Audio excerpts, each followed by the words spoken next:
Bonjour à tous. Dans cette vidéo, je vous présente le mini projet de l'installation et configuration d'un serveur de backup. Donc, pour le plan, on commence par une introduction et on passe à les différents types de sauvegarde de données et puis les applications ou les logiciels de sauvegarde. Et enfin, on va voir l'installation et configuration de R5 et SSH.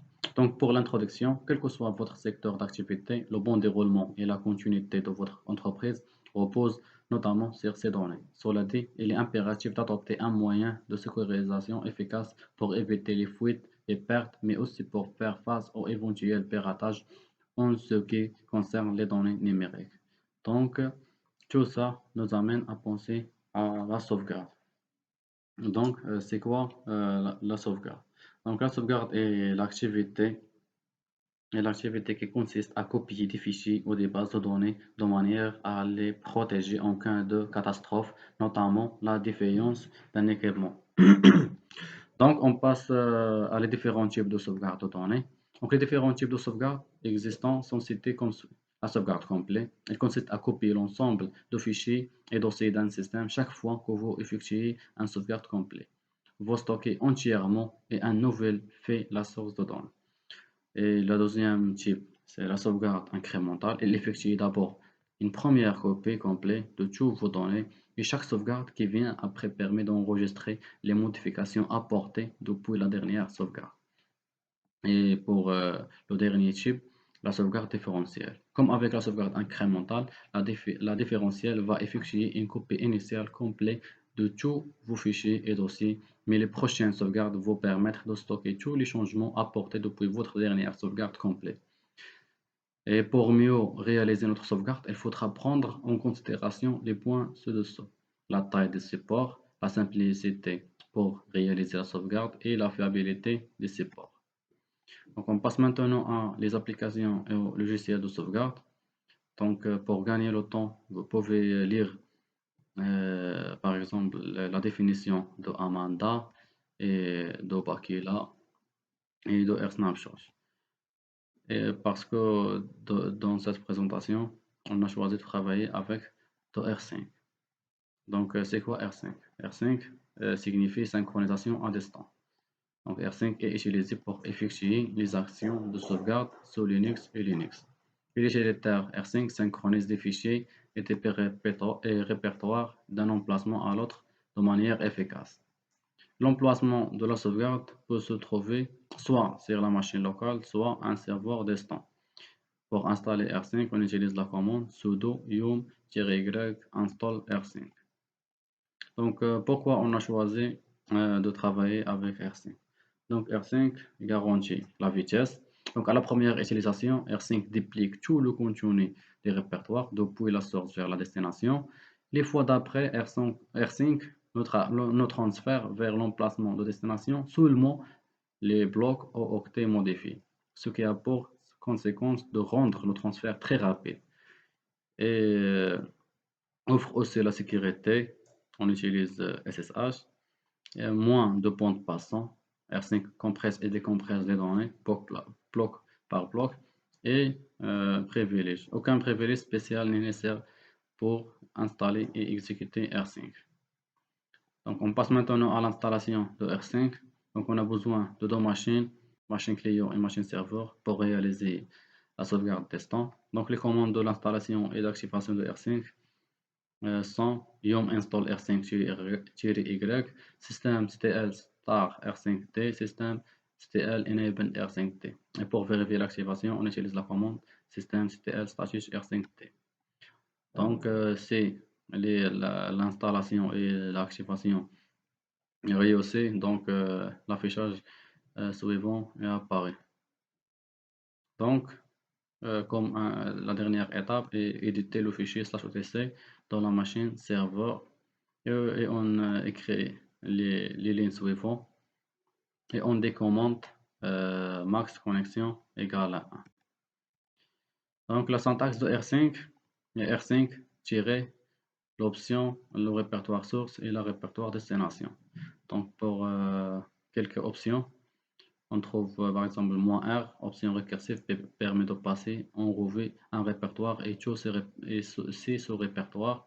-T préserve la date, -Z utilise la compression GONZIP et -G préserve le groupe, -V le mode verbal.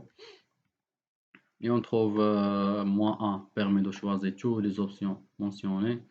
-del, on supprime les fichiers de la destination qui n'existent plus sur la source. -progress montre l'avancement pendant le transfert. Donc, on passe maintenant à exemple de différents types de sauvegarde. Donc, le premier type, c'est synchroniser le répertoire au sein d'un même machine, c'est-à-dire la sauvegarde locale. Donc, pour faire la sauvegarde dans la même machine, on utilise la commande rsync, tirer et les options. Et après, le chemin de la dossier source et le chemin de dossier de destination. Et lorsque le sauvegarde est rehaussé, les lignes suivantes sont apparues qui montrent les fichiers qui a été sauvegardé. Et la deuxième exemple, c'est la sauvegarde des fichiers vers un serveur destin. Pour se synchroniser avec un serveur destin, vous devez spécifier le nom utilisateur ainsi l'adresse IP du serveur destin. Vous devez également spécifier le répertoire de destination du serveur destin. Le format est le suivant. On met ici l'utilisateur dans le serveur destin, arrobas et l'adresse IP de la serveur destin, deux points et le chemin de la répertoire de destination. On passe à la synchronisation des fichiers depuis un serveur destin. Donc, lorsque vous voulez synchroniser des fichiers depuis un serveur destin vers votre machine locale, spécifiez le chemin destin d'un source et le chemin local dans la cible, comme indique ci-dessous. Donc, on passe maintenant à SSH et son utilisation avec rsync. Donc, SSH est un protocole cryptographique qui permet à un client d'interagir avec un serveur destin dans un environnement sécurisé. Donc, pour utiliser SSH avec rsync, on utilise la commande E et on met ici SSH. Et pour rendre notre sauvegarde professionnelle, il faut planifier cette sauvegarde afin qu'elle se produise automatiquement. Donc pour faire ça, on utilise crontab et on utilise la commande crontab-e pour éditer la table de planification et on ajoute une ligne, par exemple 0, 7, étoile, étoile, étoile et on met le script. Donc on passe maintenant à la partie de démonstration. Donc d'abord, il faut installer rsync, donc sudo. On utilise la commande sudo yon install rsync. Donc rsync est already installed. Donc on passe à activer et démarrer cet utilitaire. Donc sudo systemctl star rsync t. On passe maintenant à activer par la commande enable et on vérifie ça par la commande status. On va faire le même travail dans la machine serveur. Donc comme on a déjà vu, pour réaliser la sauvegarde distante, c'est-à-dire une sauvegarde depuis une machine vers une autre machine distante. Donc j'ai besoin de créer ces deux machines, la machine client et la machine serveur. Donc je fais le même travail dans la machine serveur, sudo you install rsync -y.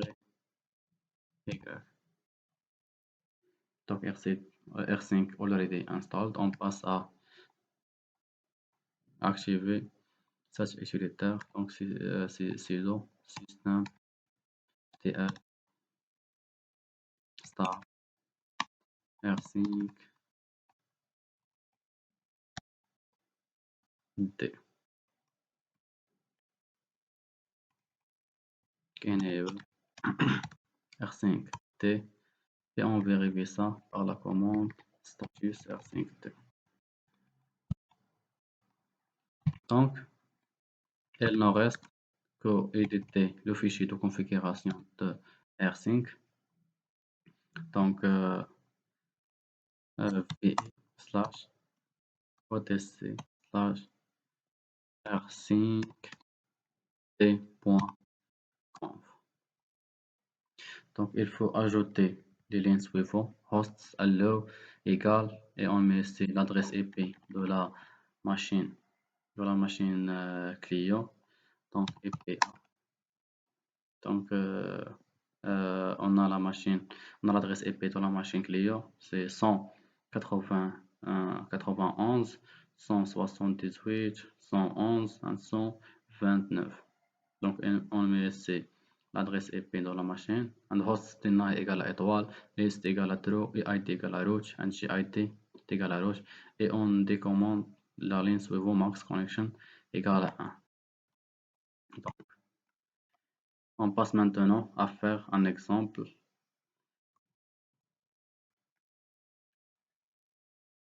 Donc,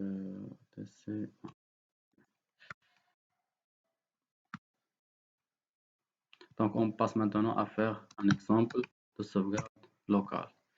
Donc, pour faire ça, je vais créer par exemple un dossier. On met dossier et dans ce dossier, je vais créer des fichiers, par exemple watch 1.txt, 2.txt. Donc, donc maintenant, je vais sauvegarder le contenu de dossier 1 dans un autre dossier, nommé par exemple backup. Donc, backup. Donc, pour sauvegarder le contenu de dossier 1 dans le dossier backup, on utilise la commande rsync-av. Et le chemin de dossier source, c'est slash home slash ge slash dossier. Et on met ici le chemin de fichier de destination, c'est slash home slash ge slash backup. Donc, comme vous voyez, la sauvegarde a réussi. Vérifier ça par lister le contenu de la dossier backup. Et comme et comme vous voyez, on a un point .txt et le point .txt a été sauvegardé dans le dossier backup. Donc, imaginez maintenant que nous avons changé le contenu de le fichier 1.txt. Donc, par exemple, cd1 dossier and vi 1.txt. On ajoute par exemple la ligne suivante, test sauvegarde.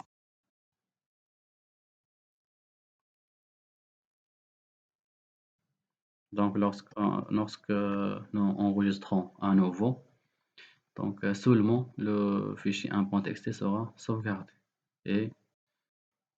Et alors, comme vous voyez, on a seulement un .txt à sauvegarder. Donc, après la première sauvegarde, rsync ne sauvegarde que le fichier modifié. Et ça montre la rapidité de cet utilitaire. Donc, on passe maintenant à la partie de sauvegarde à distance. Donc, le point intéressant avec rsync est de pouvoir sauvegarder sur une machine distante. Cette sauvegarde se fait par SSH pour sécuriser les données transférées parce que SSH est un protocole qui fait le cryptage. Donc, il faut vérifier que SSH est installé sur la machine serveur. Donc, j'ai déjà installé SSH. Donc, on vérifie ça par système ctl. Et notre collègue a déjà fait l'installation et configuration de SSH. Donc, on vérifie seulement. Et j'ai déjà installé SSH. On vérifie ça. Système ctl Patus SSH. Donc, SSH est installé et activé sur notre machine serveur. Donc, Je vais maintenant sauvegarder le contenu de dossier 1 dans un autre dossier, par exemple backup, mais cette fois, backup, je vais créer backup dans la machine serveur. Mkdir backup. Donc, mkdir backup. Donc, pour sauvegarder le contenu de dossier 1 dans un autre dossier qui existe dans une autre machine serveur, on utilise la commande rsync rsync-ap et on ajoute l'option E, utilise SSH et on met aussi ici le chemin de le fichier source /home/ge/dossier et on met ici le chemin de dossier de destination sous la forme de user. User dans la machine serveur c'est Mohamed arrobas l'adresse IP de la machine serveur. Donc on vérifie l'adresse IP. Donc puis on ajoute deux points et le chemin de destination. Le chemin de fichier et de dossier de destination. /home /Mohamed /backup. Donc, lorsque je fais cette commande, donc SSH demande le mot de passe de l'utilisateur Mohamed. Donc, on saisit le mot de passe et après, comme vous voyez, on a la sauvegarde est réussie. On vérifie ça en listant le dossier backup dans la machine serveur. Donc ls backup. Et comme vous voyez, on a un .txt et deux .txt et a été sauvegardé dans le dossier backup. Donc, à chaque fois, lorsque nous voulons faire un sauvegarde testant, rsync nous demande de saisir le mot de passe. Donc, pour éviter ça et faire le sauvegarde sans besoin d'écrire à chaque fois le mot de passe de l'utilisateur qui est cité dans la machine serveur, il faut rendre le client comme un client confidentiel. Donc pour faire ça, on utilise la commande ssh-kagent-tsa. On commence par entrer and yes, entrer entre fois et on utilise la commande ssh-copy-it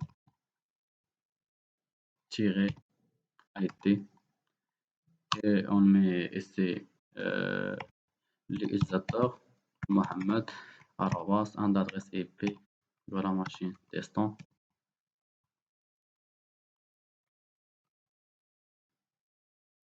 Et le mot de passe de Mohamed sera demandé, on le saisit. Et voilà. Donc, lorsque nous voulons par exemple faire la sauvegarde, donc maintenant, R5 ne demande pas le mot de passe. On vérifie ça. Donc, on utilise cette commande une autre fois. Et voilà. On a send in incremental file, mais cette fois sans demande de mot de passe. Donc, jusqu'à présent, nous avons effectué seulement les sauvegardes manuelles, mais ça, ce n'est pas pratique. Nous devons planifier cette sauvegarde pour qu'elle se produise automatiquement. Donc, on utilise Cron Tab pour planifier notre sauvegarde. Donc, je vais créer par exemple un répertoire, par exemple mkdir backup desktop. Et pour montrer cette sauvegarde,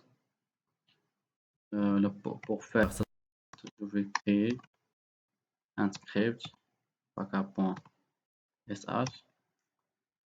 Et dans ce script, j'ai créé l'adresse IP du serveur, le user et le répertoire source /home /g / dossier et le répertoire destination /home /mohammed /backup testant et la commande de sauvegarde r5-avz-e ssh et le répertoire source user l'adresse IP de destination le répertoire de destination. Donc pour planifier notre sauvegarde, on utilise la commande cron tab -e pour éditer la table de planification et on ajoute un nouveau ligne. On met le chemin de notre script /home /gi et ici on met la minute pour le sauvegarde répété. Par exemple, chaque 17, la minute 17, on sauvegarde et on sort. Donc, on va attendre la minute 17 pour réaliser la sauvegarde automatiquement. Maintenant, la sauvegarde se fait automatiquement. On vérifie ça en listant le dossier backup desktop et on a un.txt, 2.txt, 3.txt sauvegardé dans ce dossier. Donc nous sommes arrivés à la fin. Merci pour votre attention.